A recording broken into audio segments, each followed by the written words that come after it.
Bom, agora a gente vai iniciar a segunda parte dessa série da teoria da relatividade de Einstein, que é baseada nesse livro. E na primeira parte a gente falou sobre a teoria da relatividade especial, que era um caso mais restrito. Agora a gente vai falar da teoria da relatividade geral. E assim, para mim é a parte mais legal. Então esse vídeo vai ser bem legal também. Então vamos lá. Como ele começa então essa segunda parte, né? Ele começa assim: o princípio da relatividade especial e o geral. O que discutimos até aqui? Que o princípio da relatividade ele vale para todos os movimentos uniformes. E também a gente viu que dizer que o trem está em movimento retilíneo em relação ao trilho é a mesma coisa que dizer que o trilho está em movimento retilíneo em relação ao trem. Ambas essas afirmações elas têm uma certa equivalência, porque se eu estudar as leis físicas sob o ponto de vista de um em relação ao outro, é a mesma coisa que estudar, sabe, de forma contrária. Os dois pontos de vista são equivalentes. Só que atenção, isso não é o princípio da relatividade. Não confunda essa equivalência com o princípio da relatividade. O princípio da relatividade ele vai mais além. Ele diz que qualquer referencial K que está em movimento retilíneo uniforme, para todos esses referenciais valem as leis da natureza. Então ele vai além, ele não diz só isso. E o que a gente também viu, que nenhum dos referenciais K e K' é privilegiado em relação ao outro, assim, não necessariamente. Então assim, isso não era uma verdade quando a gente viu, e só a experiência decidirá se isso é verdadeiro ou não, segundo Einstein. O princípio da relatividade ele é restrito, pois só vale para movimentos translacionais e sem rotação, né? Porque translacional significa isso, né? Que não há rotação. E uniformes, né? A gente já disse. Então, o princípio da relatividade geral, ele busca essa generalização. Por que só vale para alguns referenciais o princípio da relatividade e não para outros? Entendeu? O princípio da relatividade geral, ele busca generalizar isso. E isso não é uma tarefa simples. Mas a gente vai ver aqui que Einstein conseguiu fazer isso. Bom, vamos falar aqui então do campo gravitacional, né? Antes de falar mais do princípio da relatividade geral.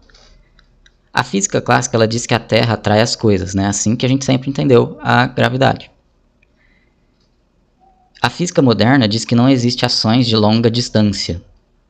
Os avanços no eletromagnetismo nos fez acreditar nisso. Faraday, que foi um grande físico na área do eletromagnetismo, postulou, por exemplo, que um ímã cria em sua vizinhança algo especial que tem realidade física, chamado de campo magnético. E é dentro desse campo magnético que se dão as interações, né, entre os ímãs, forças de atração e repulsão. O campo gravitacional, Einstein diz, ele é entendido de forma análoga ao campo magnético.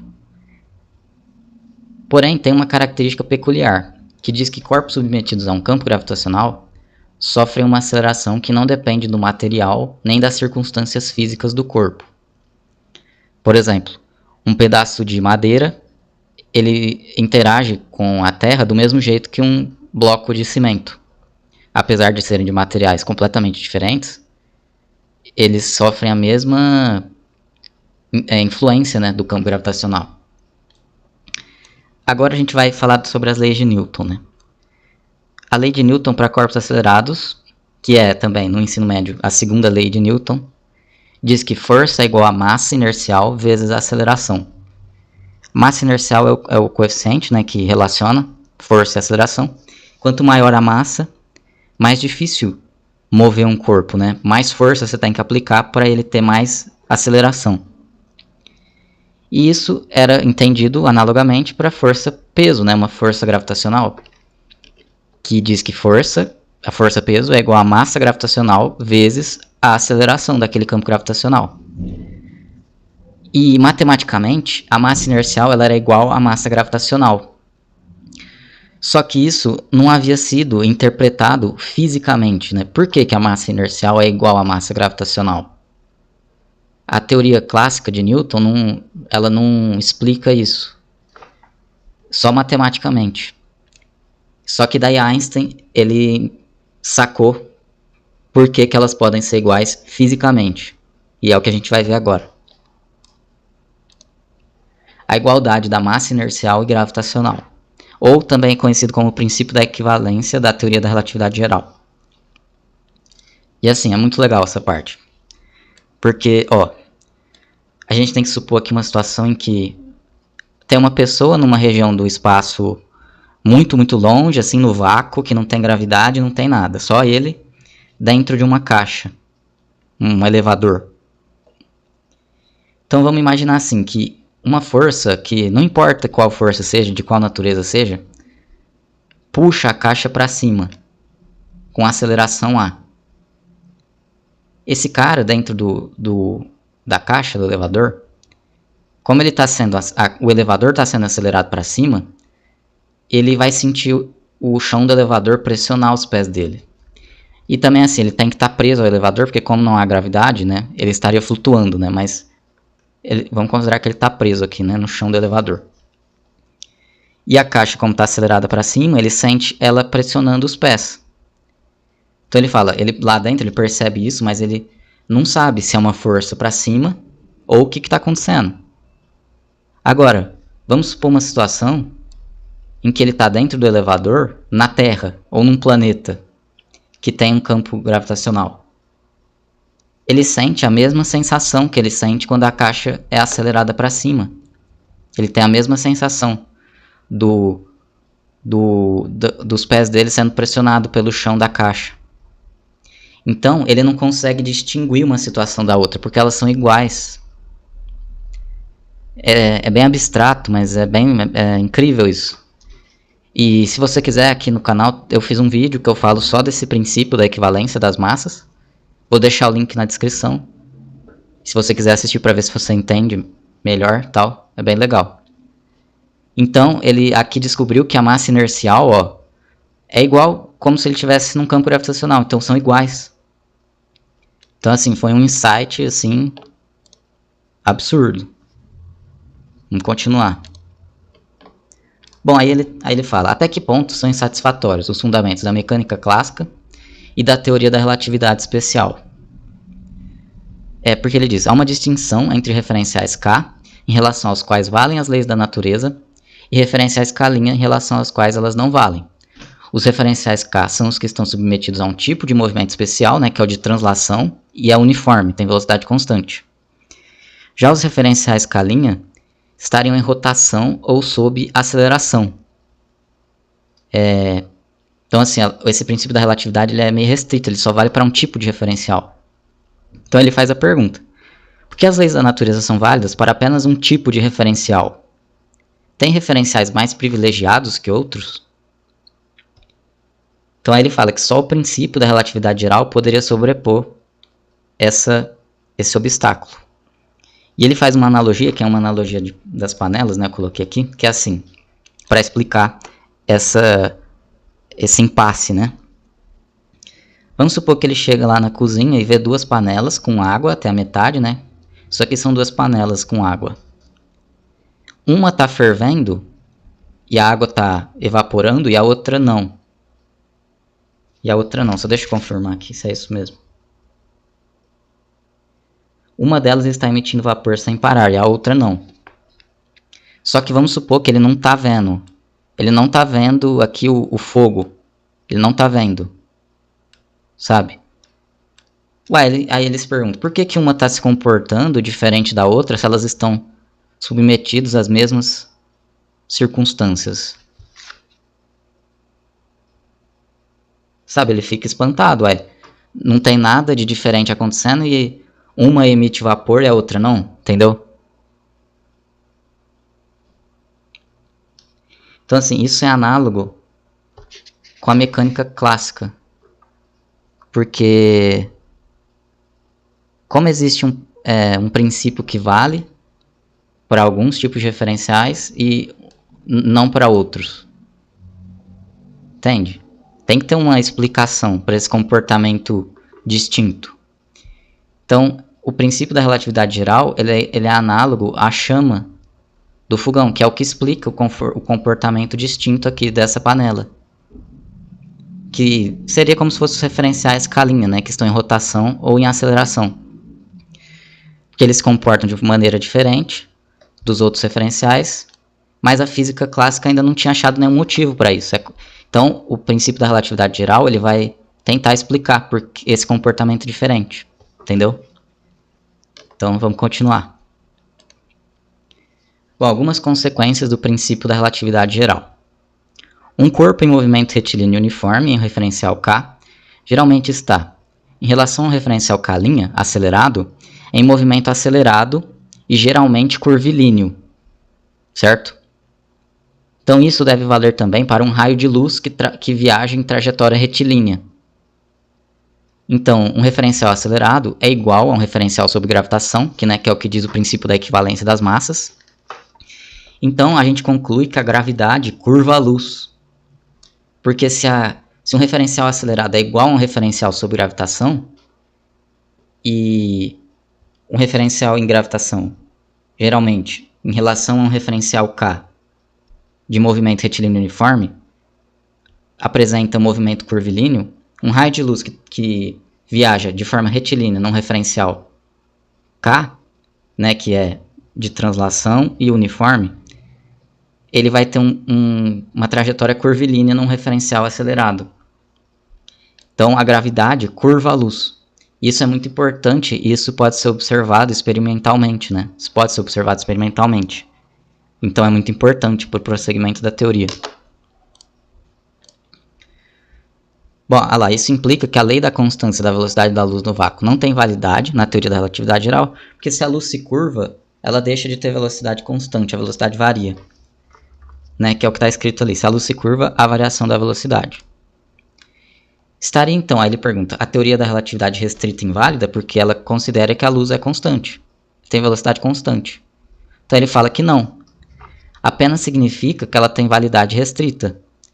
Aí ele fala que um paralelo pode ser traçado com a eletrostática, pois a teoria da eletrodinâmica não invalida a eletrostática.